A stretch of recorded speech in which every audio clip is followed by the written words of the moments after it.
Rank is basically, if you know,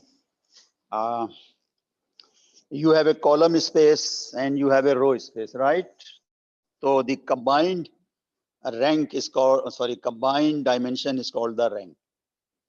याद है ना आपको कि जो रैंक डिफाइन किया है रो ए का, वो क्या है? इंडिपेंडेंट रोज हैं, और जो कॉल ए का रैंक है वो इंडिपेंडेंट कॉलम्स हैं. बट यू नो कि दीज टू आर सेम. ये तो नहीं हो सकता ना कि किसी मैट्रिक्स में 2 रोज पिविट हों और 3 कॉलम्स पिविट हों, वो तो रॉन्ग है. तो इसीलिए जो है ना, ये कॉमन रैंक, कॉमन डायमेंशन जो है ना, ए का रैंक कहलाता है. ये हमने लास्ट टाइम डिफाइन किया. ऑफिशियल डेफिनेशन में आपको दिखा देता हूँ.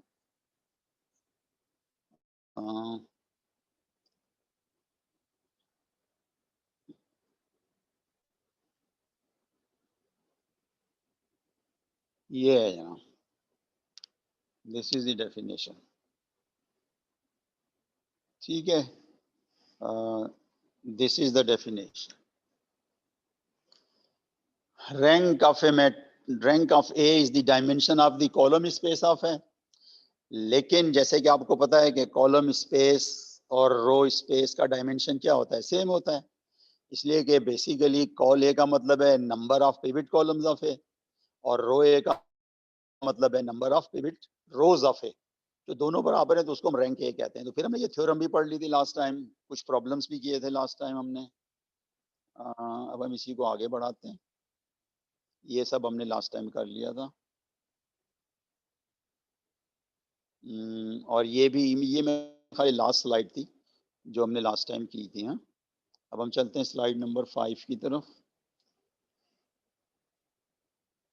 एक मिनट.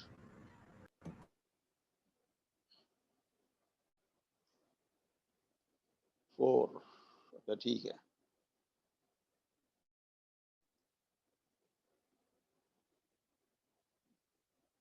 5. अच्छा, ये एक बड़ी इंपॉर्टेंट एग्जाम्पल है.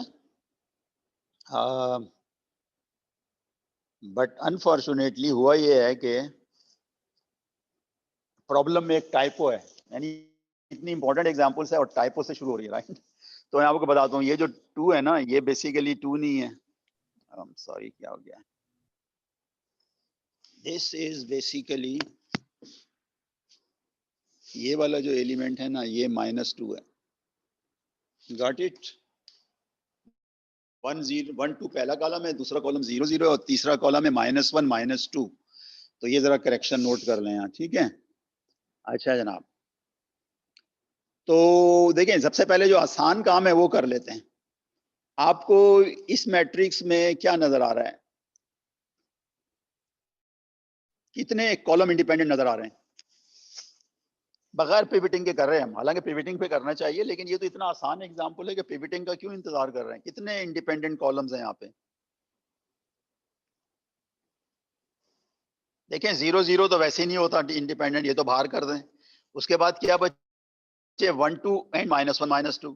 तो -1 -2 1 2 का मल्टीपल है. तो इसका मतलब है सिर्फ इसमें एक ही कॉलम्स है जो इंडिपेंडेंट है. तो लिहाजा आप ये समझ गए, ये वाली चीज बेसिस ऑफ कॉल है, सबके सब जो है वो किससे जनरेट हो जाएंगे? 1 2 से जनरेट हो जाएंगे. अभी पिविटिंग भी करूंगा मैं, इसलिए कि नल ए के लिए तो पिविटिंग करनी पड़ेगी ना. लेकिन बहरहाल विदाउट पिविटिंग हम जरा गेस कर रहे हैं कि क्या है ये वाला. ठीक हो गया? इसी तरीके से जो पहली रो है ना, 1 0 -2, ये दूसरी रो का ट्वाइस है. इसका मतलब है दूसरी रो डिपेंडेंट हो गई. तो लिहाजा हमें ये भी पता चल गया कि हमारी जो बेसिस है रो ए की, वो ये वाला रो है 1 0 -1. अच्छा, यहां से एक और चीज ही पता चल गई, रैंक ऑफ ए कितना हो गया? वो भी 1 हो गया, इसलिए कि रैंक ए जो है ना, ये कॉमन वैल्यू होती है. देखें, बेसिस में अगर एक वेक्टर है तो डायमेंशन 1 होगा, तो दोनों का डायमेंशन 1 है, लिहाजा रैंक भी क्या हो गया इसका? 1 हो गया. अच्छा, अब जरा इसको देखते हैं कि नल ए कैसे निकली है. तो आपको पता है ना नल ए कैसे निकलती है? क्या रेसिपी है इसकी? भाई यही रेसिपी है ना कि आपने लिखा 1 2 0 0 -1 -2. अब आपने क्या किया जनाब? आपने इस पे एलिमेंट्री रो ऑपरेशन लगाया है. तो पहली रो तो एज इट इज रख रहे हैं, इसका -2 दूसरे में ऐड कर दें तो सब 0 हो जाएगा। इसका मतलब है नल स्पेस जो है ना उसमें देखें, नल स्पेस में आप मुझे बताएं कि ये पहले 3 नंबर किस चीज को रिप्रेजेंट कर रहे हैं, इसी चीज को रिप्रेजेंट कर रहे हैं ना, x1 - x3 = 0। ठीक है, अब इसमें फ्री वेरिएबल कौन सा है, सोच के बताइएगा, बहुत इंपॉर्टेंट चीज है। How many free variables are there, नाम बताओ यार किसी का, कौन बैठा हुआ है? हाँ भाई हमजा बताओ यार, ये इसमें फ्री वेरिएबल कौन कौन से हैं? हमजा अगर सो रहा है तो जो जाग रहा है वो बता दे भाई। नहीं बता रहे, चले ना बताओ। और सर सोचना पड़ेगा जरा सा, अभी मैं जरा ये जरा सा सर रिवाइज मैंने नहीं किया है ना, तो अच्छा तो मुझे आता है, लेकिन अगर मैं पेपर पेंसिल दे लेके बैठूंगा ना और जरा सा रिवाइज करूंगा तो पेंसिल इंशाल्लाह। की जरूरत नहीं, दिमाग की जरूरत है। देखो पिविट एलिमेंट जो होता है ना, जो पिविट कॉलम्स होता है, ये है ना पिविट कॉलम्स, इसकी ये तो फ्री वेरिएबल नहीं होगा, तो बाकी नॉन पिविट कॉलम्स जो फ्री हो गए। तो इसमें x2 and x3 both are free variables. ठीक है, both are free, okay, both are free variables. ठीक है जनाब, तो लिहाजा इसका मतलब ये हुआ कि जो नल है ना वो हम उसको इस तरह से लिखेंगे, x = जाहिर है के 3 कंपोनेंट्स हैं, x1 x2 x3, और यहां से हमें ये पता चल गया कि x1 साहब जो हैं वो x3 के बराबर हैं। पहले स्टेप यही करते हैं ना, x की जनरल डिस्क्रिप्शन लिखते हैं, फिर जो नॉन बेसिक हैं उन टर्म्स उनको, सॉरी जो बेसिक हैं उनको इन टर्म्स ऑफ फ्री रखते हैं। तो जाहिर है जब x2 x3 वो फ्री वेरिएबल हो गए तो फिर x1 क्या हो गया, बेसिक हो गया। तो यहाँ से हमने x1 को x3 के बराबर लिख दिया, बाकी एज इट इज। अब इसमें याद है ना आपको हम क्या कहते थे कि जो फ्री वेरिएबल्स का कंट्रीब्यूशन है वो अलग कर लें। तो पहले अगर आप x2 निकालेंगे तो इसका कंट्रीब्यूशन तो सिर्फ थर्ड रो में है ना, मतलब सेकंड जगह में है ना, तो ये 0 1 0 हो जाएगा। और फिर अगर आप x3 ले लेंगे तो x3 के साथ क्या आ जाएगा भाई, जल्दी बताओ, 1 0 1 आ जाएगा। तो अब आपको क्या नजर आ रहा है यहाँ पे, 0 1 0 एंड 1 0 1, ये बेसिस है नल की। तो आप समझ में आ गया ये चीज, ये देखिए यही लिखा हुआ है ना, ये बेसिस फॉर नल क्या है, 0 1 0 एंड 1 0 1, और लिहाजा नल स्पेस जो है वो R3 का सब स्पेस है। R3 इसलिए कह रहे हैं कि जो भी बेसिस है या जो भी मेंबर है नल का, उसके 3 कंपोनेंट्स होंगे। और मजे की बात है कि ये भी R3 है, ये भी R3 है, ये R2 है। अब एक चौथी चीज रह गई, कौन सी चीज रह गई, नल 80। देखिए नल 80 निकालने का पता क्या तरीका है, जाहिर है कि आपको ए ट्रांसपोज निकालना होगा। पहले क्या ट्रांसपोज निकालना होगा, ए ट्रांसपोज। तो मैं ऊपर लिखता हूँ, असल में नीचे में नहीं यूज कर रहा जगह, इसलिए कि नीचे में ऑपरेशन करूंगा। ठीक है, तो मैं यहाँ पे ऊपर लिख रहा हूँ, क्या लिख रहा हूँ भाई, चले यहीं पे लिख देते हैं तो फर्क नहीं पड़ता। व्हाट इज 80,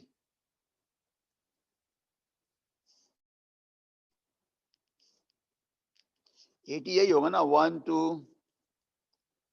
0 0 -1 -2,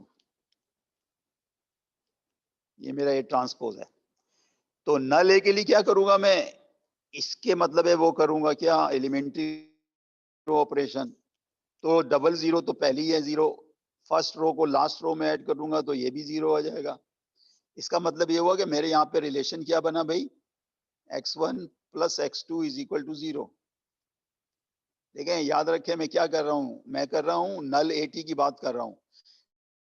अब x2 फ्री हो गया, इसका मतलब हुआ कि मेरा जो वेक्टर x है ना वो इसके बराबर हो गया, किसके बराबर हो गया, x1 x2। और फिर उसके बाद हम क्या करते हैं, वही करते हैं जो करना चाहिए, बेसिक को इन टर्म्स ऑफ फ्री रखते हैं। तो हमारा x1 जो है वो -x2 के बराबर है, -x2। और अच्छा यहाँ पे कुछ मैंने मिस्टेक की है, आपने बताया ही नहीं, ये 2x2 है, x1 + 2x2 0, तो यहाँ पे भी 2 आएगा, तो ये हो जाएगा -2x2 और x2। अब आप x2 कॉमन ले लें, x2 कॉमन लेंगे तो आपके पास क्या बचेगा, -2 एंड 1। तो आपने देखा कि ये -2 1 जो है ये ए ट्रांसपोज का बेसिस है, ठीक है। किसका बेसिस है ये? ए ट्रांसपोज का। अब आप जरा गौर से सुनिएगा जनाब, और इसकी जो ये जो सब स्पेस है ये क्या है? R2 का सब स्पेस है, ठीक है। तो आपने देखा कि जब भी कोई ए होगा ना तो देर आर 4 इंपोर्टेंट सब वेक्टर स्पेसेस। एक होती है नल ए, दूसरी होती है रो ए, तीसरी है कॉल ए, चौथी जो है वो नल ऑफ एटी है, ठीक है। अब इन चारों में रिलेशन क्या है वो हम जरा देखना चाह रहे हैं, ठीक है जनाब। उसके लिए ये करता हूं मैं कि चूंकि यहाँ बहुत कुछ हो गया है लिहाजा मैं इसको क्लीन करता हूँ ताकि आपको मैं एक्सप्लेन कर सकूं क्या हो रहा है, ठीक है। देखें, आपको तो जो पिवटिंग करनी पड़ी है ना, बल्कि अगर आप गौर करें, चले हमने क्या किया था? हमने ये किया था ना कि ये जो रो ए है और कॉल ए है इसको बगैर पिवटिंग के अपनी ऑब्जर्वेशन से लिखा था ना, बट इसको पिवटिंग से भी देख सकते हैं। देखें, जब आप यहां पहुंचे थे for the purpose of null A, आपने देख लिया था ना कि जो नॉन जीरो रोज है 1 0 -1, तो यही जो है ये रो का बेसिस हो जाएगी। फिर आपने वहां पे ये भी देखा था कि पहला कॉलम इंडिपेंडेंट है, सेकंड एंड थर्ड गायब हो जाएंगे। तो इसका मतलब है जो ओरिजिनल ए है, ओरिजिनल ए है, उसका जो पहला कॉलम है वो जो है ना वो कॉल ए की बेसिस हो जाएगी, ठीक है, राइट।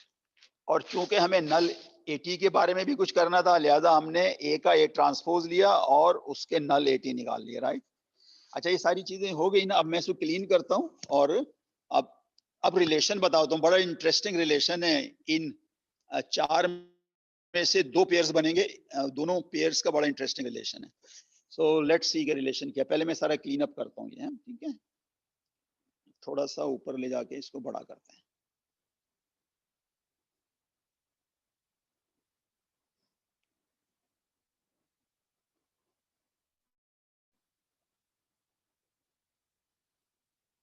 क्या हो गया?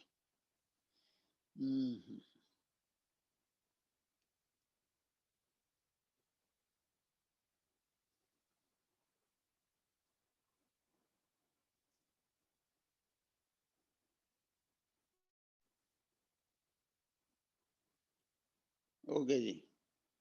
सो ओके, अब देखें मैं आपको बताता हूँ। Very interesting things are happening. ये जो आपके पास होती है ना नल ए एंड रो ए,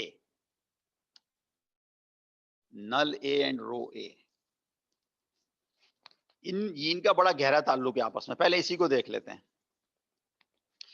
देखिए, इसकी जो रो स्पेस है ना वो एक वेक्टर से जनरेट हुई है ना, 1 0 -1, तो वो ये है, this is the row space, ठीक है। मतलब है कोई भी आप 1 0 -1 है ना, उसको आप किसी भी नंबर से मल्टीप्लाई कर लें तो ये सारे वेक्टर्स इस लाइन पर आएंगे जो कि 1 0 -1 जनरेट कर रहा है, ठीक। अच्छा, ओके। और जो नल ए है ना वो दो वेक्टरों से जनरेट हुई है, वो असल में ये वाली है, all linear combination of 0 1 0 and 1 0 1। अब आप मुझे देखें, जरा गौर से देखें। आप यहाँ पे कोई भी वेक्टर ले लें, ये ले लें, ये ले लें, और यहाँ पे कोई वेक्टर ले लें, तो ये दोनों वेक्टर जो है ना परपेंडिकुलर होंगे, ठीक है। तो समझ में आ गया ये क्या लिखा हुआ है? सब space null A and row ए, बल्कि ये लिख देना चाहिए सब space and row A are perpendicular to each other, perpendicular to each other, ठीक है जी।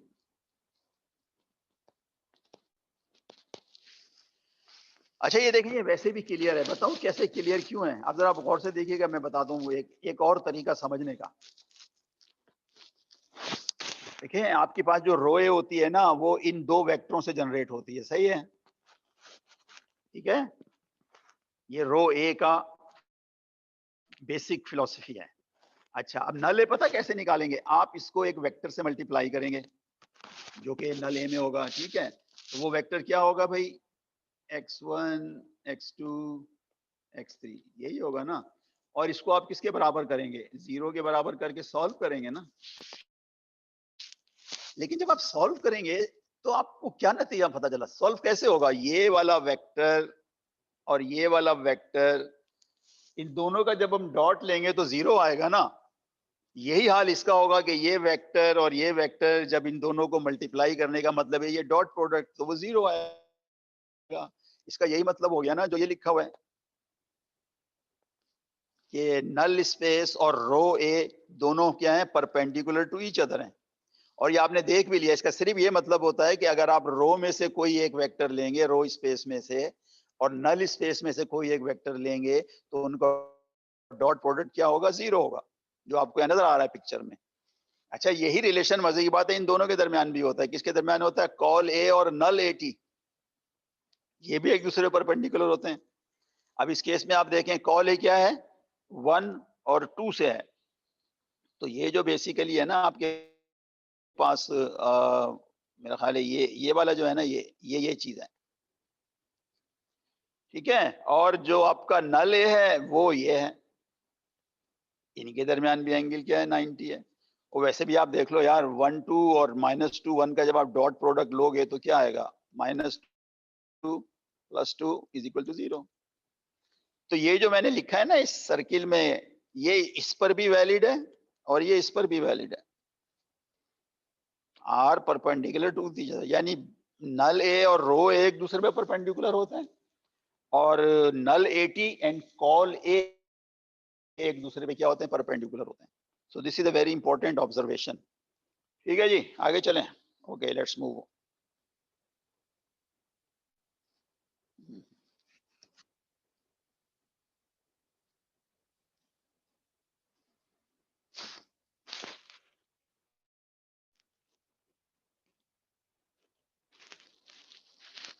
ओके, अब जरा देखते हैं कि इसकी एप्लीकेशन क्या होगी, राइट। ओके ओके, थोड़ा सा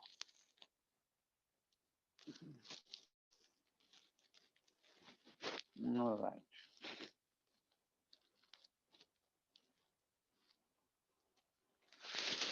अच्छा, जो रैंक थ्योरम है ना, रैंक थ्योरम याद है ना, वही है कि वो जो रिलेशन है, कौन सा रिलेशन, ये वाला relation, rank A plus this equal to this. यहाँ पर क्या आता है, रैंक ए और प्लस किसके बराबर होता है, ये होता है ना dimension of null A, dimension of null ए।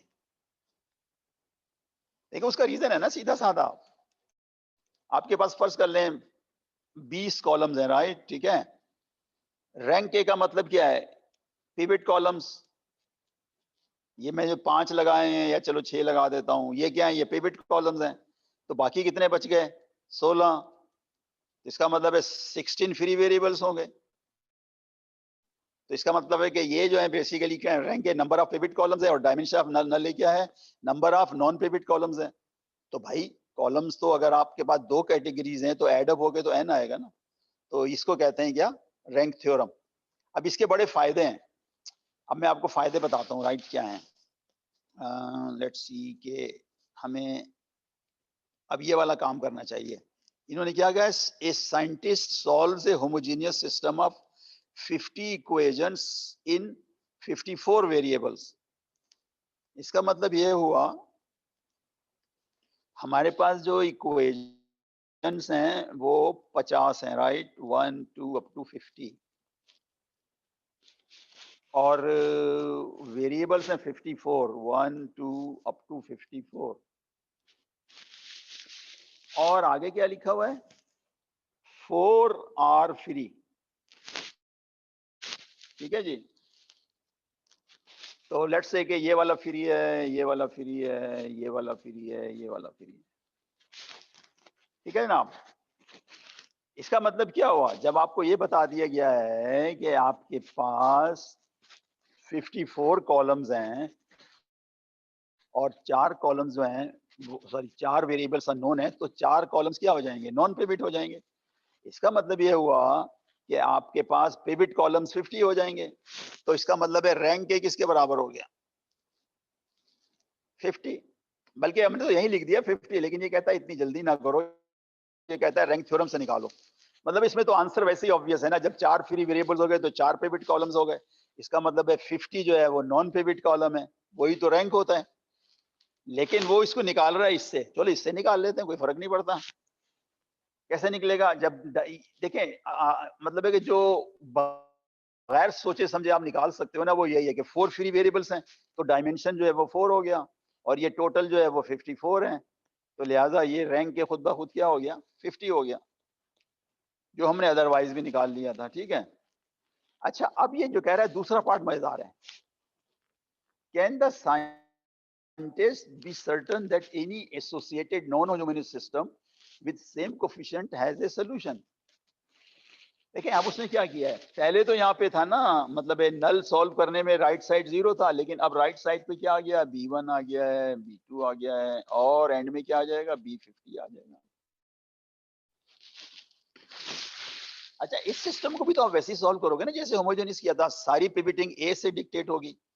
तो होगा क्या है, जब आप ये कोलोन फॉर्म में आ जाएगा ना, तो आपके पास हर रो में पिवट होगा, इसलिए कि ऊपर लिखा हुआ है, क्या लिखा हुआ है, रैंक क्या है इसका, 50 है। तो रैंक 50 का मतलब यही हुआ कि सारी रोज, भाई 50 का मतलब है ना 50 रोज आर इंडिपेंडेंट, मगर यहाँ तो रोज ही 50 हैं, तो ऑल रोज आर इंडिपेंडेंट। इसका मतलब है बी कॉलम में कोई पिवट नहीं होगा, no pivot in last column, no pivot in last column, no pivot in last column. इसका मतलब क्या हुआ, इसका मतलब ये हुआ कि जो भी B1 B2 B50 ले लें आप, doesn't make any difference, system क्या हो जाएगा आपका, उसका सॉल्यूशन होगा। ठीक है, यही लिखा हुआ है। So any non-homogeneous system has a solution because there is a pivot in every row. ठीक है जी। अच्छा, इसमें एक थ्योरम है, वो बड़ी इंटरेस्टिंग है।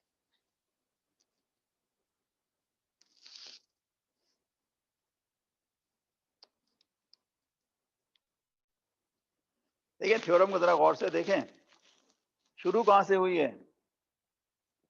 बुलेट M से। इसका मतलब है वो बुलेट्स कहां चले गए भाई, A से लेकर N तक, L तक मेरा ख्याल। इतने सारे बुलेट्स कहाँ हैं, ओ भाई ऑलरेडी गुजर चुके हैं। जब ये शुरू हुई थी ना, कौन सी IMT, तो मैंने पहली वार्निंग दी थी कि जैसे जैसे हम आगे बढ़ेंगे इसमें मोर एंड मोर बुलेट्स आते चले जाएंगे। तो बिफोर दिस पॉइंट हमारे पास L बुलेट्स थे, अब हमारे पास कितने हो गए मजीद, इसमें कितने ऐड हो गए भाई, 6 ऐड हो गए, M से लेकर R तक। याद है ना इसका क्या मतलब है, इसका मतलब ये है कि ये जो R बुलेट्स हैं ये R स्टेटमेंट्स हैं, तो थ्योरम ये कहती है कि ये सारे के सारे इक्विवेलेंट हैं। क्या मतलब हुआ, मतलब सीधा साधा है, अगर एक भी स्टेटमेंट ट्रू है तो सारी स्टेटमेंट ट्रू होंगी, और अगर एक भी फॉल्स है तो सारी फॉल्स हो जाएंगी।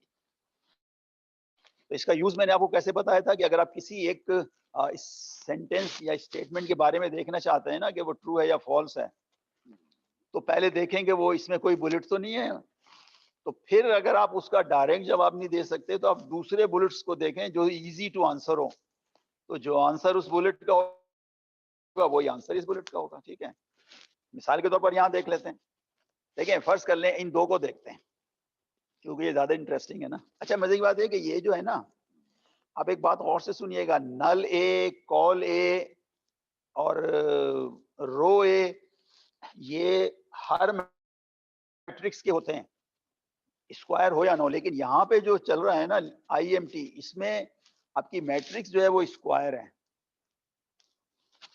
जैसे मैंने कहा ना यार, रो ए कॉल है हर किस्म की मैट्रिक्स के लिए हैं, तो वो इस रेक्टेंगुलर मैट्रिक्स पे भी डिफाइन है और वो स्क्वायर पे भी डिफाइन है, तो यहाँ पर क्या है, स्क्वायर मैट्रिक्स है, राइट। इसका मतलब यह है कि जब हम रैंक ए निकालेंगे ना, या चले एक और बात करते हैं, हम जब डायमेंशन निकालेंगे O में, P में रैंक निकालेंगे और D में R में जो है वो डायमेंशन निकालेंगे, तो बेसिकली तो आपको यही करना होगा ना, आपकी A होगी 1 से लेकर N तक, 1 से लेकर N तक, आपने इसको क्या करना है, इसको रिड्यूस इकोलोन फॉर्म में ले जाना है ना, कहाँ ले जाना है, रिड्यूस इकोलोन फॉर्म में। अब आप मुझे खुद ही बता दें इसका क्या मतलब है in terms of pivots of A. चूंकि रैंक n के बराबर होगी ना, तो इसका मतलब है every row has a pivot, सारी रोज में पिवट होगा, जब तो रैंक ऑफ n आया है। जब सारी रो में पिवट होगा, इसका मतलब ये होगा कि सारी रोज पिवट है, इसका मतलब है सारे कॉलम्स भी पिवट कॉलम्स हैं कितने भाई? ये मैंने बताया ना कि ये n है।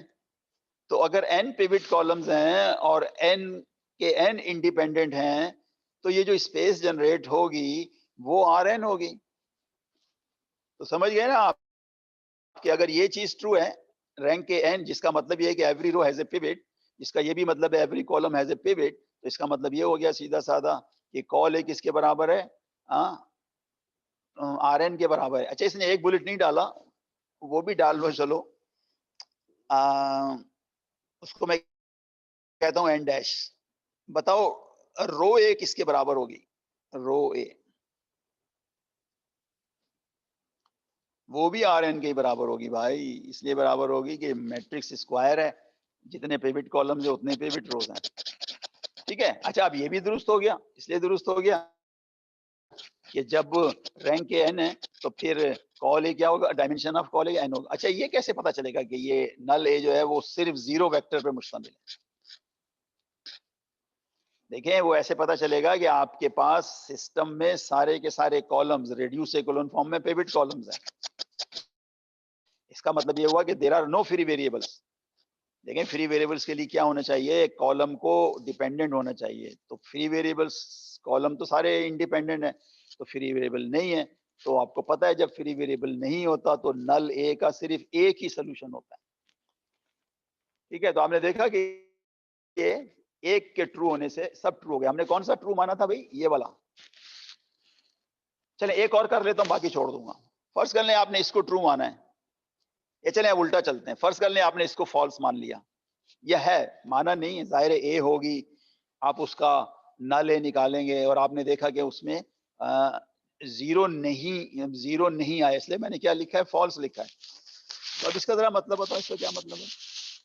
इसका मतलब ये हुआ ना कि अगर ये स्टेटमेंट फॉल्स निकली तो कम से कम वन फ्री वेरिएबल तो होगा ना, वन फ्री वेरिएबल। और जब वन फ्री वेरिएबल होगा तो नल ए में 0 के अलावा भी बहुत कुछ आएगा, लिहाजा ये भी फॉल्स हो गया। जब फ्री वेरिएबल आया तो रैंक के n नहीं होगा, कम होगा, ये भी फॉल्स हो गया। जब रैंक ही n से कम है तो डायमेंशन ऑफ कॉल ए कहां से n हो गया? ये भी फॉल्स हो गया। और जब n में से एक भी कॉलम अगर डिपेंडेंट हो गया तो कॉल ए Rn तो जनरेट नहीं करेगी, वो Rn -1 या कुछ और जनरेट करेगी, तो ये भी फॉल्स हो गया। ठीक है। सब ये था आइडिया। किसका idea? The invertible matrix theorem continued. पहले से पता था हमें, पहले इसमें थे अप टू L, अब क्या आ गए? अप टू R आ गए। ठीक है जी। मेरा ख्याल है this is the end of this chapter. Yes, it is the end. Okay, let's go and have a next topic which is very important, right? Which is eigenvalues. ठीक है ना? So documents, device, download.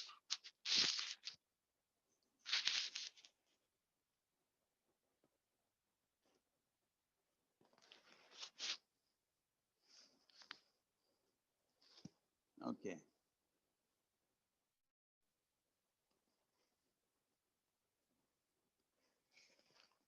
देखिए, eigen vectors and eigen values, इसके बारे में इसने 5-6 लाइनें लिखी हैं। इसमें लग ऐसा रहा है कि हम क्यों पढ़ रहे हैं, इसलिए कि इसमें तो हमारे जिसमें मेजर कर रहे हैं, ज्यादातर आप लोग उसमें मेजर कर रहे हो ना। 95% तो कंप्यूटर साइंस के हैं, 5% जो है मेरा ख्याल है इकोनॉमिक्स के, तो दोनों का जिक्र नहीं है। तो मैं बताता हूँ उसकी वजह क्या है। असल में ये बुक जो है ना, बेसिकली पहले जो लिखी गई थी वो इंजीनियर्स और मतलब है कि नॉन कंप्यूटर साइंस बैकग्राउंड के लिए लिखी गई थी। ठीक है। तो इसमें इसीलिए कंप्यूटर साइंस और इकोनॉमिक्स का जिक्र नहीं है। मैं आपको बता देता हूँ, आपको पहले ही दिन बताया था, पहली स्लाइड में क्या बताया था कि आजकल जो बज वर्ड है वो क्या है? डेटा साइंस, दूसरा क्या है? मशीन लर्निंग, तीसरा क्या है? Deep learning, business analytics. तो इन सब के अंदर जो है ना वो लीनियर अलजेब्रा इस्तेमाल होता है, और इन पर्टिकुलर आइगन वैल्यूज और आइगन वेक्टर्स भी इस्तेमाल होती हैं। और ये जो आप सर्च करते हो ना गूगल में बैठ के, ये भी सारी की सारी जो है ना आइगन वेक्टर का खेल है। So this आइगन वेक्टर्स और आइगन वैल्यूज, अच्छा मैं इकोनॉमिक्स में ही बता देता हूँ, जब आप इकोनॉमिक्स के अंदर जाते हैं ना तो वहां पर भी आइगन वैल्यूज और आइगन वेक्टर्स आती हैं। उसमें आपके पास वो ट्रेड रिलेशन होते हैं और पता नहीं कौन सी शोल्ड्स इक्वेशन होती है, उसमें ऐसी सारी चीजें क्या होती हैं, यूज होती हैं। ठीक है जनाब। Having said that, let's define it. Okay, आप जरा एक काम देखिए, कहानी यहां से शुरू होती है कि आपके पास एक मैट्रिक्स होती है, ठीक है, और हम ये देखना चाह रहे हैं कि ये मैट्रिक्स अगर किसी वेक्टर पे एक्ट करे तो जो नया वेक्टर आएगा, जो ax होगा, इस केस में au होगा, और जो ओरिजिनल वेक्टर है u, इनमें रिलेशन क्या है। आपको समझ गया ना, जैसे मैंने बहुत दफा बताया, क्या बताया है, ये जो a होते हैं ना, ये बड़े इंटरेस्टिंग होते हैं, मैथमेटिशियन बहुत सारे काम लेते हैं। एक का एक और पर्पस भी होता है कि ये ट्रांसफॉर्मेशन के लिए यूज होती है। अगर ये वेक्टर मेरा u है तो au जो है ना वो आपको कहां ले जा रहा है।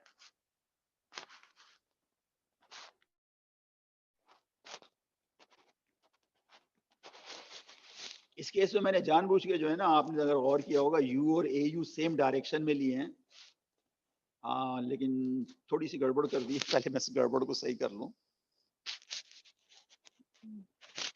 तो दोबारा से बनाते हैं, दोबारा से बनाते हैं इसको।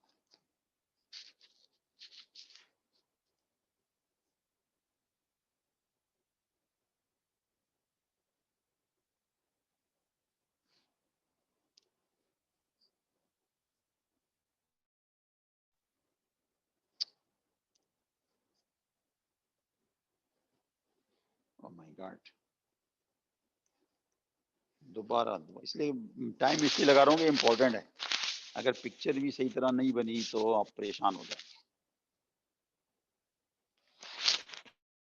ठीक है, अच्छा इसमें तो मुझे इसकी भी जरूरत नहीं है, सॉरी भाई, चूंकि पहला पहला केस है इसलिए मैं थोड़ा सा एहतियात कर रहा हूँ, सही तरह पिक्चर बनाऊं। इसलिए नहीं, इसलिए हमें तीसरे एक्सिस की जरूरत नहीं है ना, हम तो दो डायमेंशनल प्रॉब्लम की बात कर रहे हैं ना। तो ओके जनाब, ये रहा मेरा ओरिजिनल यू विच इज 1 1, ठीक है। इस पर मैंने ए अप्लाई किया, तो ए अप्लाई करने का मतलब है कि मैं ये काम कर रहा हूं ए यू। तो अगर आप देखें तो ये मेरा ए यू जो है ना वो इधर चला गया, इधर चला गया, इधर चला गया, -2u की तरफ चला गया। ठीक है, यानी ये भी -2 है और ये भी -2 है, यानी ये जो है ना, इसका मतलब है ये जो 2u है ये au के बराबर हो गया। और ये कैलकुलेशन करना आसान है, मैंने तो सिर्फ फिगर बनाने में देर लगाई है ना। देखें au का मतलब क्या है, this is my a, this is my u। ये कहां से आया, इसको भी छोड़ दें, u is a vector 2 dimension, multiply किया तो ये आ गया, ये -2 1 1 -2। इसका मतलब ये हुआ कि इस केस में क्या हुआ, इस केस में हुआ ये है कि जब मैंने u को a से मल्टीप्लाई किया तो मेरे पास जो वेक्टर आया वो u का मल्टीपल है, बस -2u है ना, u का मल्टीपल ही है ना। तो इसका मतलब ये हुआ कि जो au है उसने क्या किया है। इसका मतलब एक और भी है कि अगर हम इस लाइन पे कोई वेक्टर लेंगे ना, ये जो u बना रही है, तो इसका जो इमेज होगा वो उसी लाइन पे आएगा, थोड़ा सा मैग्नीट्यूड जो है वो आगे पीछे हो जाएगा। तो ऐसे वेक्टर्स जो इस कंडीशन को सेटिस्फाई करें, किस कंडीशन को सेटिस्फाई हो रहा है, au is equal to -2u, ये जो वेक्टर्स है ना ये कहलाते हैं आइगन वेक्टर्स ऑफ ए। ठीक है जी, ये आइगन वेक्टर्स ऑफ ए हो गए, और ये जो -2 है जो मल्टीपल है ये हो गई आइगन वैल्यूज। तो अब जनरल डेफिनेशन समझ में आ गई ना आपके पास। क्या जनरल डेफिनेशन आई कि A is a matrix which is square, और अगर आपके पास एक नॉन जीरो वेक्टर है जो इस कंडीशन को सेटिस्फाई कर रहा है, नॉन जीरो, शर्त क्या है एक्स के लिए, नॉन जीरो, तो जनाब एक्स कहलाएगा आइगन वेक्टर और लेमडा क्या कहलाएगी, आइगन वैल्यू। लेमडा पे हमने कोई कंडीशन नहीं लगाई है, लेमडा 0 भी हो सकता है, सिर्फ किस पे कंडीशन लगाई है हमने, वेक्टर पे। और इसका फिजिकली मतलब यही है कि जनाब अली अगर देखें ए एक्स बार बार बताया ना, यहाँ पे आप इसको इस तरह समझे, इज ए ट्रांसफॉर्मेशन कि ओरिजिनल एक्स को कहीं और ले आया जा रहा है। लेकिन अगर जो नई पिक्चर है ना ए एक्स की, वो ओरिजिनल का मल्टीपल है, तो this vector is eigen vector, और वो जो मल्टीपल है ना, वो क्या कहलाएगा, आइगन वैल्यूज कहलाएगा। तो इस मैट्रिक्स में आप समझ गए ना कि 1 1 इज एन आइगन वेक्टर, सीधी सीधी बात है। इसमें 1 1 क्या है, आइगन वेक्टर है। अच्छा, मजे की बात है कि अगर मैं इसको 1 को 4 कर दूं, तो आप जरा गौर से देखिएगा, ये 4 हो गया, ये 4 हो गया, और ये -8 हो गया, और ये भी -8 हो गया, और यहाँ पे वही -2 कॉमन निकला, पीछे क्या रह गया, 4। तो इसका मतलब एक और भी है कि अगर x आइगन वेक्टर है ना, तो अल्फा x भी आइगन वेक्टर होगा, where alpha is non zero number. सही है? यानी दूसरे लफ्जों में ए के आइगन वेक्टर नहीं है, आइगन वेक्टर्स होते हैं। यानी दूसरे लफ्जों में ये जो आइगन वेक्टर्स है ना किसी भी मैट्रिक्स के, ये भी एक कलेक्शन है। अब हम देखेंगे इस कलेक्शन को हम वेक्टर स्पेस कह सकते हैं या नहीं कह सकते, वो अलग बात है, राइट? ठीक है, ऑलराइट, चलें जी आगे चलें। अब एक और एग्जांपल लेते हैं जो कि इससे डिफरेंट होगी, यानी in other words, now we are going to discuss an example where the vector selected is not an eigenvector. तो देख लेते हैं भाई वो कौन सी एग्जांपल है भाई। चलिए साहब, ये दूसरी एग्जांपल देख लेते हैं। देखिए यहाँ पर अब क्या हो रहा है, आपने अब एक लिया, ये तो 1 1 तो पहले ही देख चुके थे ना, ये तो सही हो गया था ना, ये तो आइगन वेक्टर बन गया था। अब हमने -1 लिया, अब आपने इसको इससे मल्टीप्लाई किया, तो ये कहता है, देखें ये v है, कहता है ये v जो है, ये v नहीं, सॉरी ये नहीं है ना v, पता है ना ये क्या है, ये v ये है, ये v नहीं है, ये तो भाईजान, ये तो भाईजान क्या है, ए वी है ये तो। अच्छा, इसने ये कैसे लिख दिया कि A v is not equal to lambda we?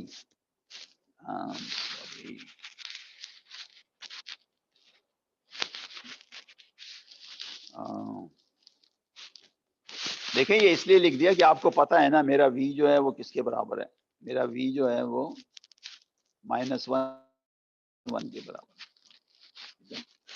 तो अगर आप ये कह रहे हैं कि ये वेक्टर इसका मल्टीपल है, तो बेसिकली हमें -1 1 को 6 से मल्टीप्लाई करना चाहिए ना। अगर हम नीचे वाला नंबर देखें तो ऊपर वाला बैलेंस नहीं होगा। अगर हम ऊपर वाले को देख रहे हैं और ये कोशिश कर रहे हैं कि ये ए वी जो है v का मल्टीपल है, तो हमें v को किससे मल्टीप्लाई करना चाहिए, 2 से, लेकिन फिर ये बैलेंस नहीं होगा। इसका मतलब ए वी जो है वो किसी भी दूसरे लफ्जों में A v is not a multiple of v. दुनिया का कोई नंबर ऐसा नहीं है अल्फा जो ए वी को अल्फा वी बना दे। तो इसका मतलब ये हुआ कि ये तो जुमला हम पहले ही देख चुके हैं ना, u is called an eigenvector of a, v is not an eigenvector of a since av is not a multiple of। ठीक है ना, पहले तो आप आइडिया समझ गए ना। आइडिया क्या है, आइडिया ये है, अभी कुछ नहीं पता कैसे लैम्डा आएगा, कहां से x आएगा, लेकिन कंसेप्ट तो क्लियर होना चाहिए ना यार कि whatever is x, whatever is lambda. अगर x क्लेम करता है कि मैं आइगन वेक्टर हूं और मेरी आइगन वैल्यू लैम्डा है, तो फिर इस कंडीशन को क्या करना पड़ेगा, सेटिस्फाइड होना पड़ेगा। ठीक है, तो अभी तक हम सिर्फ क्या है, थ्योरेटिकल ग्राउंड पे काम कर रहे हैं। अभी प्रैक्टिकली हमारी नहीं समझ में आ रहा कि क्या जनाब अली लैम्डा कैसे कैलकुलेट होगा और एक्स कैसे कैलकुलेट होगा। ठीक है, पूरे अभी इस चैप्टर में 3 आर्टिकल्स हैं, तो अभी तो हम पहले ही आर्टिकल्स पे हैं ना, आगे जाके सारी चीजें क्लियर हो जाएंगी। ओके जी, let's go to second slide. Okay, ये मेरे ख्याल हम थर्ड पे पहुंच गए, इसलिए जो पिक्चर मैंने बनाई थी ना, इन्होंने भी बनाई हुई है। ये वही पिक्चर है जो मैं बना रहा था। आपको याद होगा कि ये वाला जो जेंटलमैन है ना, ये वाला, ये हमारा यू था, और आपको शायद ये भी याद होगा कि -1 1 ये जो था ना हमारा, ये क्या था, हमारा v था, जब हमने ए पर यू लगाया था, जब हमने ए पे यू लगाया था तो हमारे पास ये वेक्टर आया था, जो कि आपको याद होगा। हाँ, यानी यू जो है वो 1 1 है, तो ये हमारे पास क्या आ गया था, -2 -2, ठीक है। लेकिन जो -1 1 पे हमने जब लगाए थे ना ए वी, तो वो ये था, ये हमारा ए वी है, यानी दूसरे लफ्जों में ये हमारा ए वी है।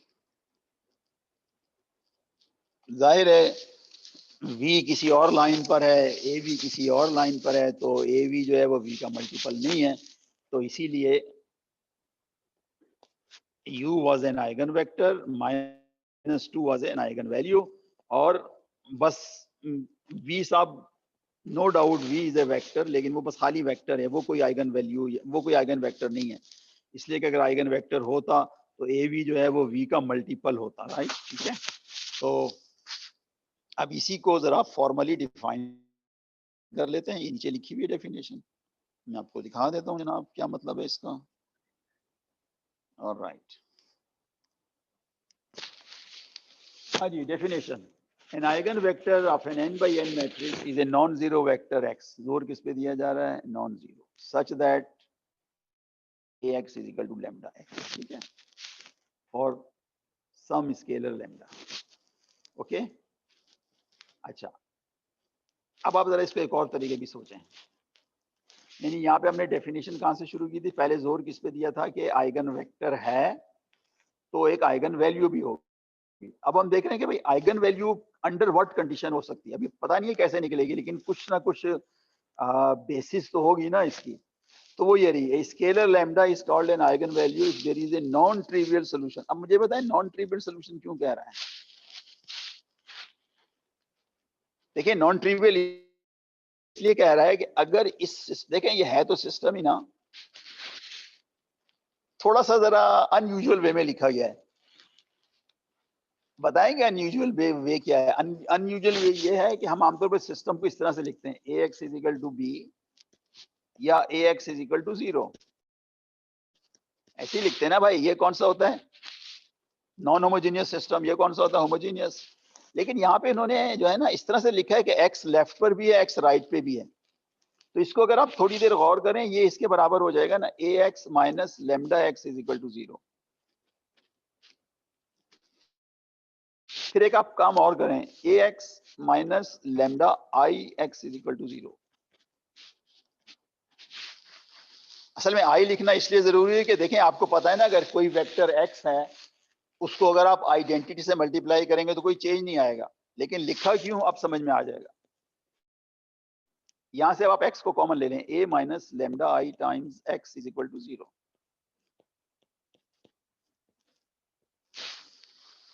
तो अब आपकी समझ में आ गया होगा कि ये वाला सिस्टम जो है ना होमोजीनियस है। तो आपको पता है ना कि होमोजीनियस के जो है ना जीरो सोल्यूशन भी आ सकता है और नॉन जीरो भी आ सकता है, कभी कभी जीरो ही आता है, ठीक है। अगर जीरो आ गया तो इसका मतलब है कि फिर ये चीज, अगर इसका सिर्फ और सिर्फ सोल्यूशन जीरो है तो इसका मतलब है कि ये चीज जो है ना, देखें ये चीज और ये चीज सेम है ना, सुने गौर से, अगर इसका सिर्फ और सिर्फ जीरो सोल्यूशन है तो इसका मतलब है इसका भी सिर्फ और सिर्फ जीरो सोल्यूशन होगा। इन अदर वर्ड्स कोई नॉन जीरो सोल्यूशन जो है ना इसको सेटिस्फाई नहीं करेगा। तो अब आपके पास एक कंडीशन समझ में आ गई ना, थ्योरेटिकली कंडीशन समझ में आ गई ना कि लैम्डा आइगन वैल्यू होगी अगर ये वाली जो सिस्टम है इसका क्या है, नॉन ट्रिवियल सोल्यूशन आ जाए। ये एक हिंट है, आगे इसको एक्सप्लोर करेंगे, ठीक है जनाब, राइट। तो lambda is called an eigen value of a if there is a non trivial solution, such an x is called an eigen vector corresponding to a।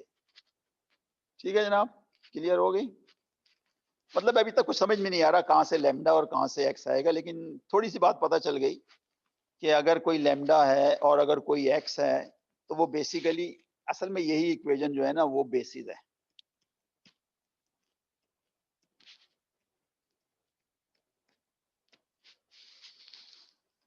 यानी अगर एक ऐसा x है जो नॉन जीरो है और एक ऐसा लैम्डा है जो इसको सेटिस्फाई कर रहा है, तो वो फिर क्या हो जाएगी, वही x आइगन वेक्टर हो जाएगा। नॉन जीरो की शर्त बार बार दोहरा रहा हूँ, और लेमडा क्या हो जाएगा, आइगन वैल्यू। अब आप ये कहेंगे सर ये तो वही चिकन और एग वाली बात है। ओ भाई कम से कम एक चीज तो बताओ ताकि दूसरी चीज आ जाए। तो अगली जो 2-3 एग्जांपल्स हैं वो इसी सेंस में है कि एक चीज बताई जाएगी तो दूसरी निकाल लेंगे, लेकिन क्वेश्चन फिर वही आ जाएगा कि जो चीज आपने बताई है, फॉर एग्जांपल अगर मैंने आपको x बता दिया और मैं कहूं कि x is an eigen vector, please find the eigen value, आप कर लोगे, इसलिए वो बेसिकली यही इक्वेशन है ना। इस केस में आप x रख दोगे, यानी इसमें उल्टा हो जाएगा, फिर x को रख दोगे और दोनों चीजों को मतलब कंबाइन करोगे तो आपको लैम्डा नजर आ जाएगा। अगर मैं आपको लैम्डा बता दूं और आपसे कहूं x, तो आप इसमें लैम्डा डाल के सिस्टम सॉल्व कर लोगे। मगर बात फिर वहीं आ जाएगी, भाई सर आपने x बताया था वो कहां से आया, आप लैम्डा की बातें कर रहे हैं ये कहां से आया। तो दोनों चीजें जो है ना वो भी मतलब है दोनों का आंसर भी आ जाएगा। फिलहाल कॉन्फिडेंस गेन करने के लिए हम आपको 50% इंफॉर्मेशन देंगे और 50% आप करेंगे, यानी क्या, आइगन वेक्टर दूंगा, आप आइगन वैल्यू निकाल लेंगे, आइगन वैल्यू आपको बता दें तो आइगन वेक्टर निकाल लेंगे, लेकिन लेटर ऑन दोनों चीजें आपको निकालनी है। मेरा ख्याल है जिन्होंने जरा डीपली पढ़ा है ना लीनियर अलजेब्रा, वो यहीं से समझ गए होंगे कि पहले लैम्डा आ जाएगा, कैसे आ जाएगा। देखिए गौर करें, अभी आपसे क्या कहा गया है कि आपका ये जो सिस्टम है हमें इसका नॉन ट्रिवियल सोल्यूशन चाहिए। इसका मतलब है ये वाली जो मैट्रिक्स है ये सिंगुलर होनी चाहिए। आगे बात समझ में? अच्छा, और अगर ये सिंगुलर है तो इसका मतलब ये डिटर्मिनेंट क्या हो जाएगी, जीरो हो जाएगी। तो आपने देखा कि आप इस सिस्टम को सॉल्व करके लैम्डा निकाल लेंगे, और जब लैम्डा आ जाएगा तो वापस पुट कर देंगे इस इक्वेशन में तो एक्स आ जाएगा। ठीक है, तो ये है एजेंडा। लेकिन फिलहाल फिलहाल स्लो चलते हैं, जरा स्लाइड 3 की तरफ चलते हैं।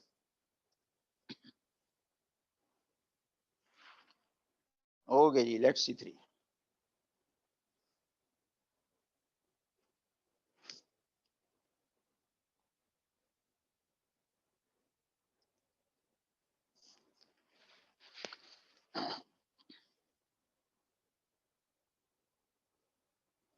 देखिए जैसे मैंने आपको बताया था ना कि शुरू शुरू में आपको पार्शियल इंफॉर्मेशन देंगे। Show that 4 is an eigen value of A and find the corresponding eigen vector. सही है जी, चलें साहब, आपको बता दिया गया है जनरल इक्वेशन ये है, A X is equal to lambda X. आपको बता दिया गया है कि लैम्डा क्या है, 4 के बराबर है, और आपसे पूछा क्या गया है भाई, आइगन वेक्टर। तो अब आपने सिंपल क्या करना है भाई, इसको सॉल्व करना है ना। ठीक है, सॉल्व कर लेते हैं। A X is equal to 4x, तो ए एक्स माइनस 4x, और ये वही ट्रिक है जो मैंने अभी थोड़ी देर पहले की थी, इसके साथ आई लगा देंगे तो कोई फर्क नहीं पड़ेगा। अब हमने x को कॉमन ले लिया तो ये बचा। इसका मतलब ये हुआ कि हमारे पास जो a माइनस 4i है ना, आप जरा इसको कैलकुलेट कर लेते हैं, ये a हो गया, ये माइनस 4 है, ये हो गया। तो भाईजान अब मैंने इस सिस्टम को सॉल्व करना है, किस सिस्टम को सॉल्व करना है, इसका होमोजीनियस। तो वो तो आपको वैसे ही समझ में आ गया इसका होमोजीनियस क्या होगा। आप एक काम करो ना, पहली इक्वेशन को एज इट इज रखो, इसको दूसरे में से सब्ट्रैक्ट कर दो। अब आपने देखा फ्री वेरिएबल आ गया, इसका मतलब है कि ये चीज कंफर्म हो गई। इसलिए कंफर्म हो गई कि अगर यहाँ पे फ्री वेरिएबल नहीं आता तो इसका सिर्फ और सिर्फ क्या सोल्यूशन आता, जीरो सोल्यूशन। तो वो तो फिर आइगन वैल्यू नहीं होती ना। तो अगर किसी आइगन वैल्यू को आपने, देखें यहाँ पे दो चीजें थी, आपको कहा था कि आइगन वैल्यू ये है 4, आइगन वेक्टर निकालें। लेकिन अगर आपको ज्यादा तशवीश है, कुछ डाउट है, तो सबसे पहले आपको क्या करना होगा, आपको ये प्रूफ करना होगा कि C is really an eigen value. तो उसके लिए फिर यही होता है कि अगर a माइनस 4i, यहाँ पे लेमडा क्या था, 4 था।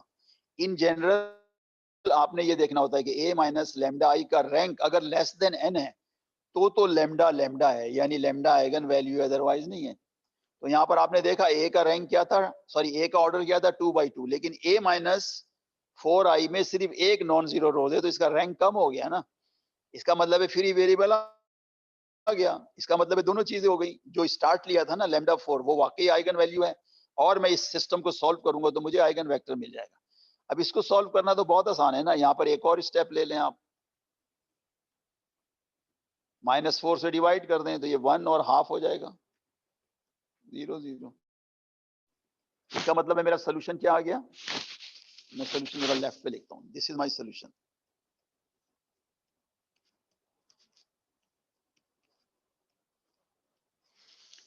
x1 की जगह क्या आ जाएगा भाई, फ्री वेरिएबल क्या x2 है ना, ये हो जाएगा -12 x2 x2 आप कॉमन ले लें तो पीछे क्या रह गया भाई, -12 एंड 1। इसका मतलब है जैसे मैंने आपको पहले बताया था ना कि आइगन वेक्टर्स एक नहीं होते, बेशुमार होते हैं। तो अगर मैं x2 को 1 ले लूं तो मेरे पास एक आइगन वेक्टर ये आ जाएगा -12 एंड 1। ठीक है, अब इसका हर मल्टीपल जो है ना x2 टाइम्स दिस वो आइगन वेक्टर होगा। वो तो पहले भी आपको बता दिया कि आइगन वेक्टर यूनिक नहीं होता। अगर एक चीज आइगन वेक्टर है ना, जैसे यहाँ -12 एंड 1, तो इसका हर मल्टीपल जो है ना वो आइगन वेक्टर होगा। मिसाल के तौर पर अगर आपको फ्रैक्शन पसंद नहीं है तो मैं इसको -2 से मल्टीप्लाई कर दूं तो जनाब 1 - 2 भी क्या है, आइगन वेक्टर है। अच्छा, इसको चेक करना आसान है, चेक तो सबको कर सकते हैं आप। 1 - 2 को जरा मल्टीप्लाई तो करें ओरिजिनल मैट्रिक्स से, जरा मुझे बताएं क्या आएगा, जल्दी से बताओ। पहला नंबर 4 आ जाएगा ना, दूसरा नंबर क्या आएगा, -4 एंड -4 कितना आ गया भाई, -8 आ गया। अब आप इसमें क्या कर सकते हो, 4 -8 में 4 कॉमन ले सकते हो ना, पीछे क्या रह जाएगा, 1 - 2। वही आ गया ना आपके पास, a टाइम्स 1 - 2 इज 4 टाइम्स 1 - 2। तो इसका मतलब है दोनों चीजें क्लियर हो गई कि 4 इज एन आइगन वैल्यू और 1 - 2 is an eigen vector. But not only 1 - 2, any multiple of 1 - 2 is an eigen vector. Okay, clear, आगे चलें।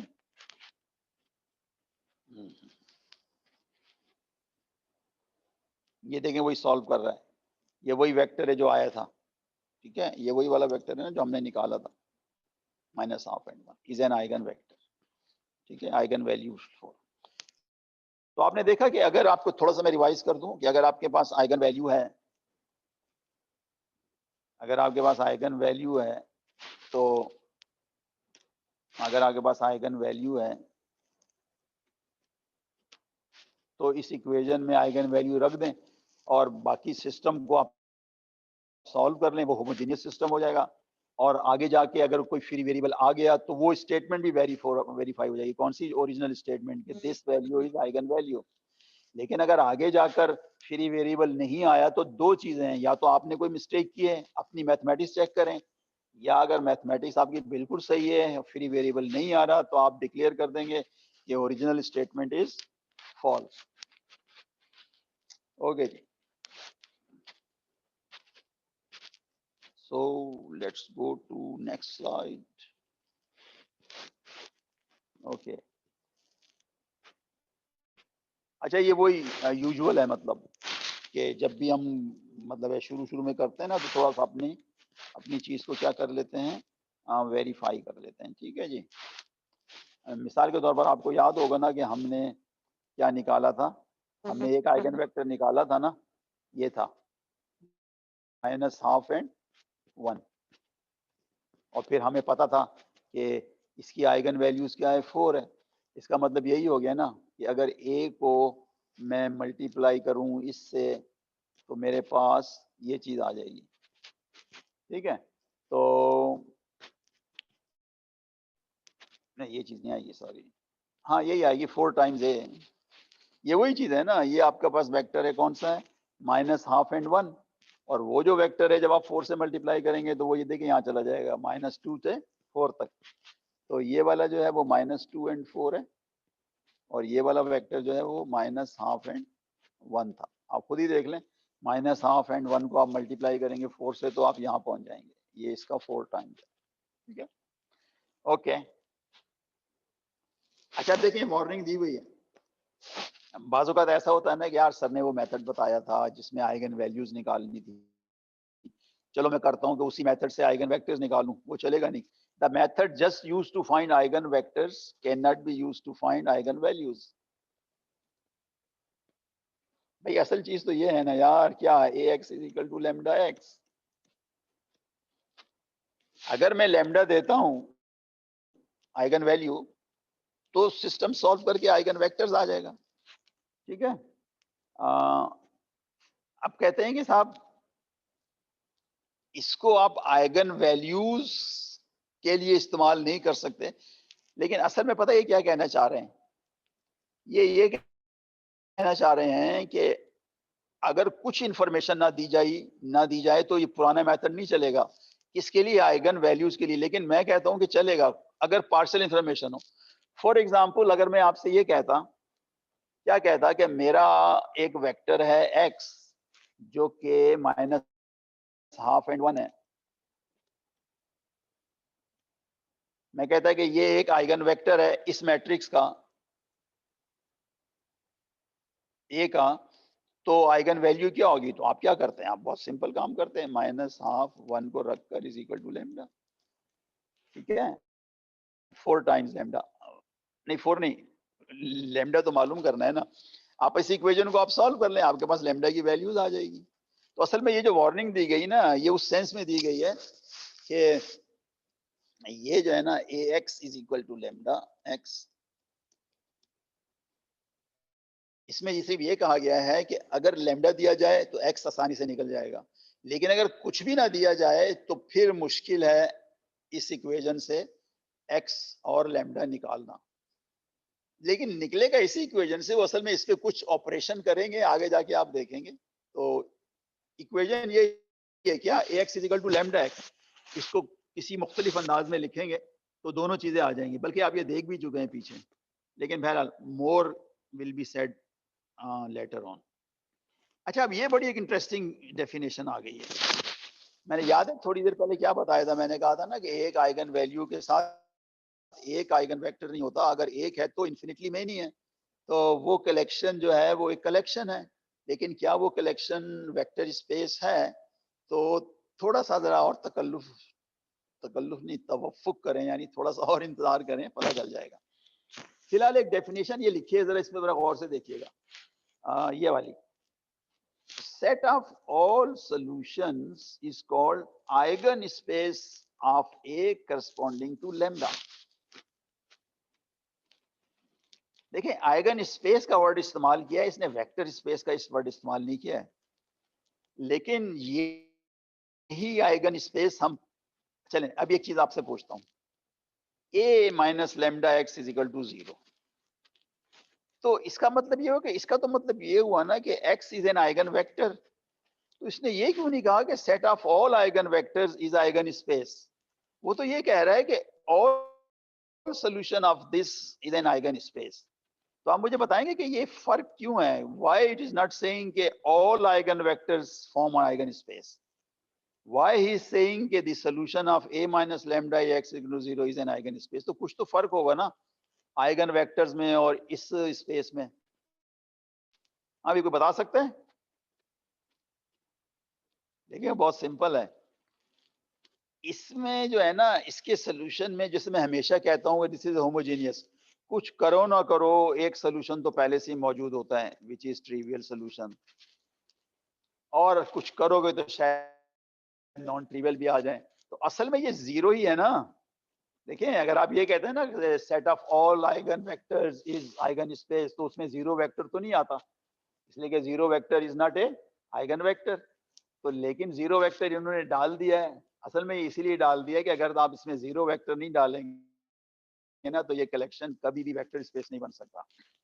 तो आइगन स्पेस को इन्होंने वेक्टर स्पेस बनाना था, इसीलिए आइगन स्पेस का मतलब यही है, all eigen vectors of A for a lambda plus zero vector. तो फिर ये आइगन स्पेस जो है ना वो क्या बन जाएगी, वेक्टर स्पेस भी बन जाएगी। ठीक है जी, आगे चलें।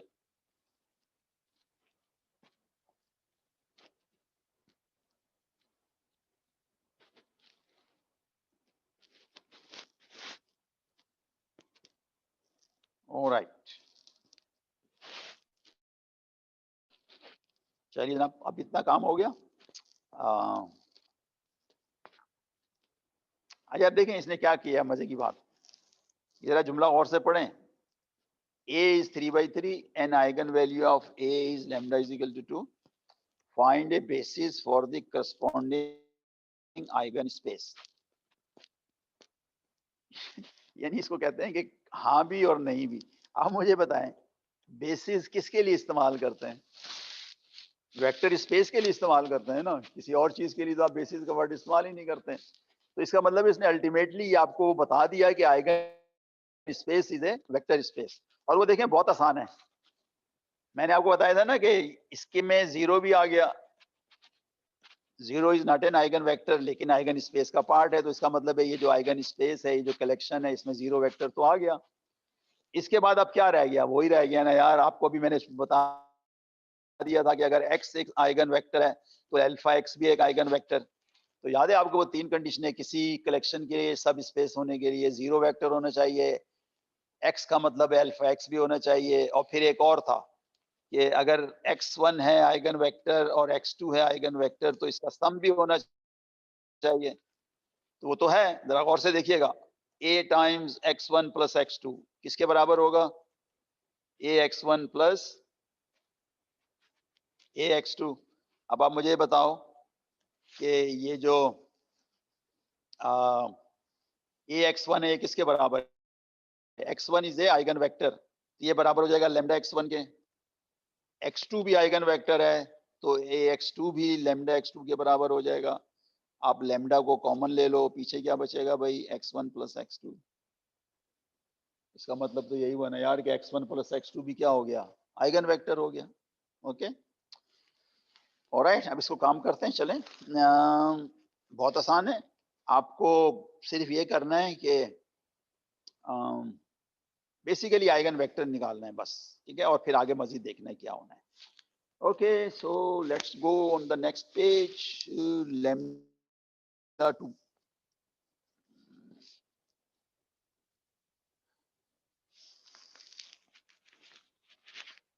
ओके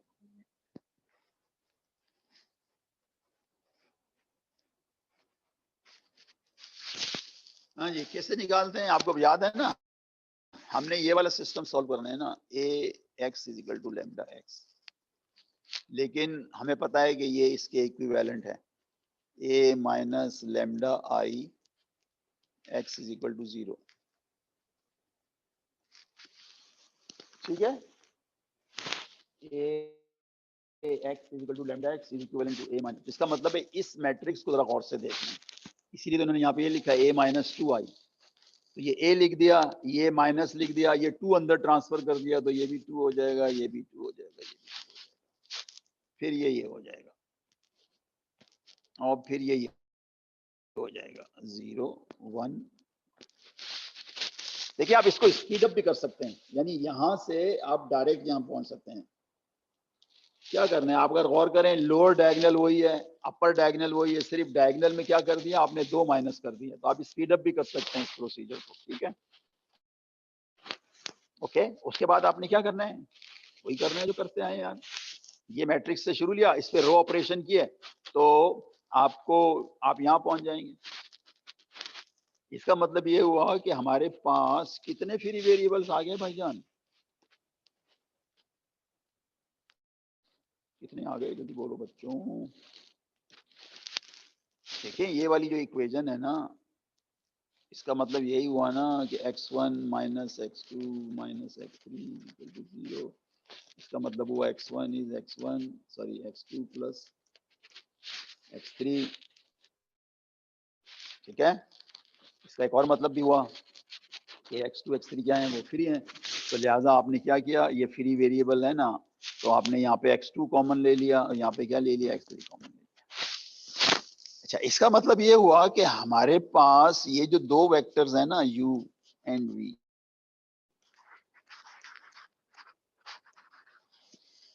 ये दोनों आइगन वेक्टर्स हैं, राइट, ठीक है। मगर एक बात जरा फर्क सुनिएगा गौर से, आप मुझे बताओगे u is an eigenvector, तो क्या 4u आइगन वेक्टर नहीं होगा? बिल्कुल होगा।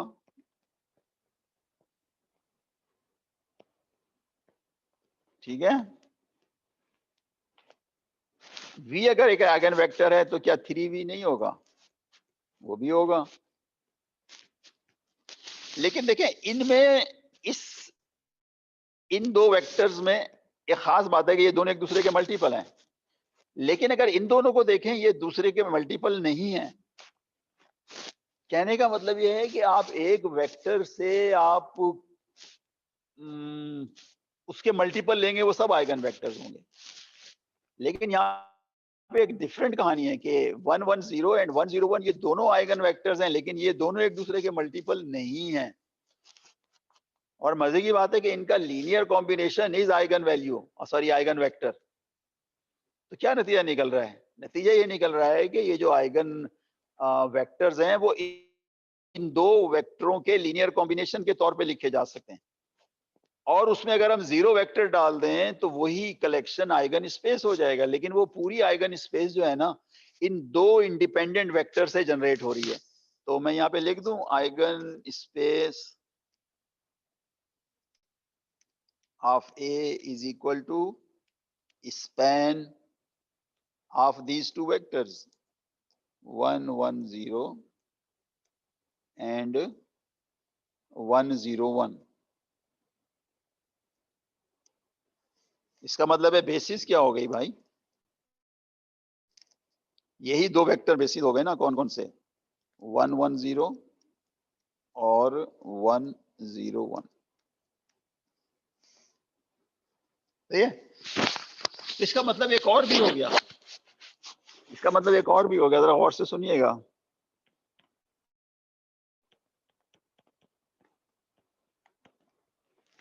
ax is equal to lambda x. अगर x आइगन वेक्टर है तो उसका हर मल्टीपल भी आइगन वेक्टर होगा ना। लेकिन यहां पर हमने एक और नई कहानी देखी कि अगर एक वेक्टर आइगन वेक्टर है तो एक और दूसरा भी आइगन वेक्टर है जो इसका मल्टीपल नहीं है। ये रहा ना, ये देखिए 100 1110, इसका तो मतलब हमें पता है कि इसका हर मल्टीपल आइगन वेक्टर होगा, लेकिन ये हजरत तो इसका मल्टीपल नहीं है। तो कहने का मतलब है इसमें बेसिस दो वेक्टर की है, यानी दो वेक्टर सारे आइगन वेक्टर्स को क्या कर रहे हैं? जनरेट कर रहे हैं। पिछले केस में एक वेक्टर था जो जनरेट कर रहा था, तो इसका क्या मतलब हुआ कि इसमें जो बेसिस ऑफ आइगन स्पेस है वो 2 है, और डायमेंशन इज सॉरी उसमें दो वेक्टर्स हैं जो इंडिपेंडेंट है, और dimension of eigen space is 2। तो मतलब ये निकला कि इस लैम्डा के correspond you may have more than one independent variable. You may have more than one independent vector, more than one independent eigenvectors. ये असल चीज है, you may have more than one independent eigenvector। ठीक है, all right, 2-3 minute और लूंगा आपके।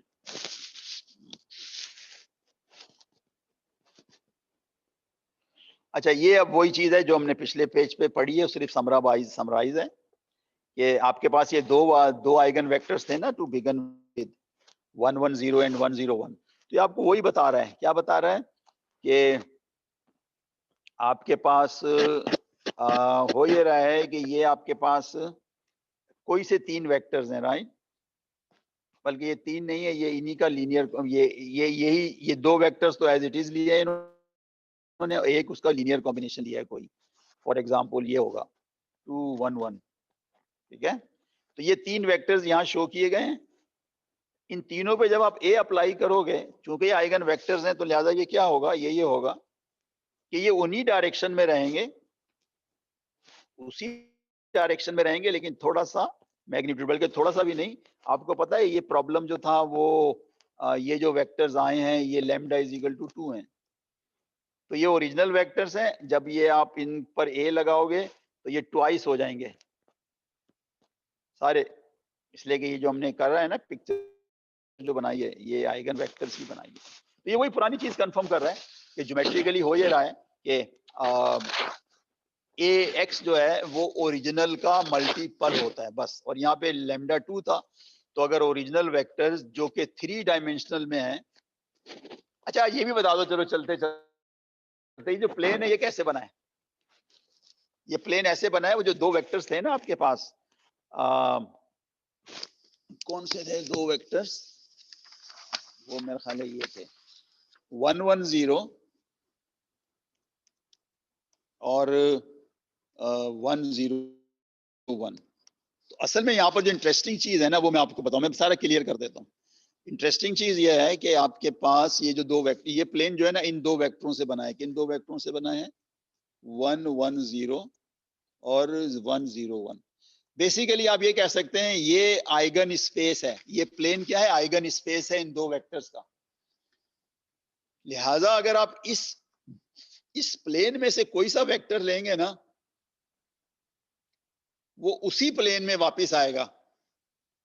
शर्त बस इतनी है, शर्त नहीं, फर्क इतना है कि अगर ओरिजिनल वेक्टर जो है वो मैग्नीट्यूड 4 का है, तो ये जो नया वेक्टर है ये मैग्नीट्यूड क्या हो जाएगा? 8 का हो जाएगा। इसलिए कि ये जो सारे के सारे वेक्टर है ना इस तरह से ट्रांसफर हो रहे हैं, x is equal to 2x।